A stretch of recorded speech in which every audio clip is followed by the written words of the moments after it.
Bonjour à toutes et à tous, on se retrouve aujourd'hui pour une nouvelle vidéo sur le langage LaTeX et aujourd'hui nous allons voir comment réaliser ce type d'illustration, c'est-à-dire avec cet aspect un petit peu ancienne machine à écrire. Alors, c'est même plus compliqué que ça. En réalité, c'est tout simplement du texte qui n'a pas été interprété par le compilateur, qui est écrit tel que je l'ai saisi dans mon fichier TeX.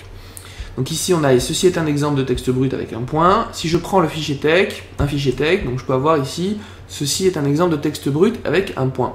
Alors ici j'ai un fichier TeX minimal avec juste la classe du document, la balise de début de document, la balise de fin de document, begin document, end document.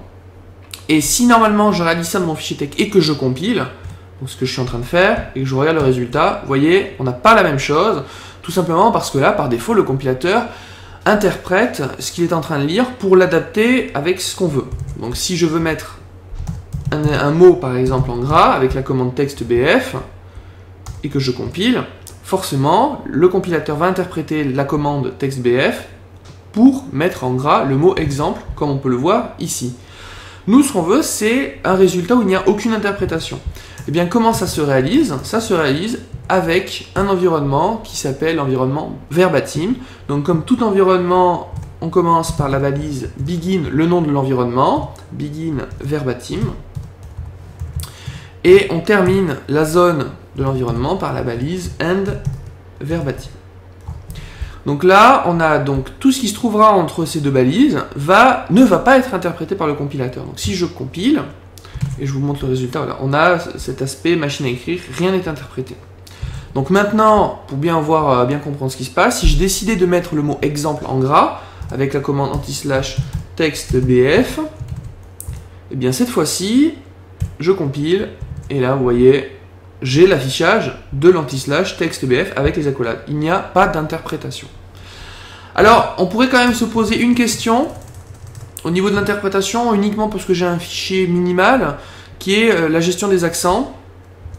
Donc si ici je vais mettre des accents, alors, voilà par exemple 3 accents, le E accent aigu, le A accent grave, le E accent grave, que je compile, mais qu'est-ce qui se passe? Rien n'est affiché.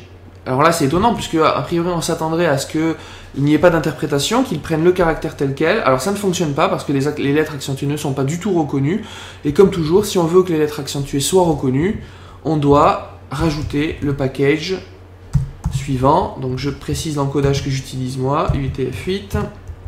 Donc ici ce qu'on voit c'est que dans le document c'est ici, hein, le codage c'est UTF-8, donc qui est cohérent avec le package l'option du package que j'utilise, et on va lui dire que on va avoir nos accents, il doit reconnaître les accents, et maintenant voilà, on voit nos accents qui apparaissent, et toujours de la même manière, c'est-à-dire que ce n'est pas interprété en tant que tel, ça garde cette police machine à écrire.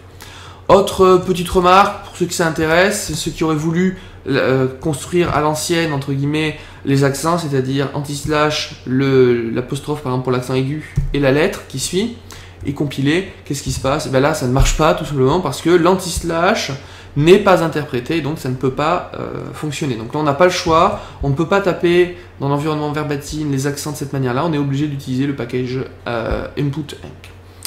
Voilà, je vous remercie d'avoir suivi cette vidéo, et puis on se retrouve pour une nouvelle vidéo sur le langage LaTeX.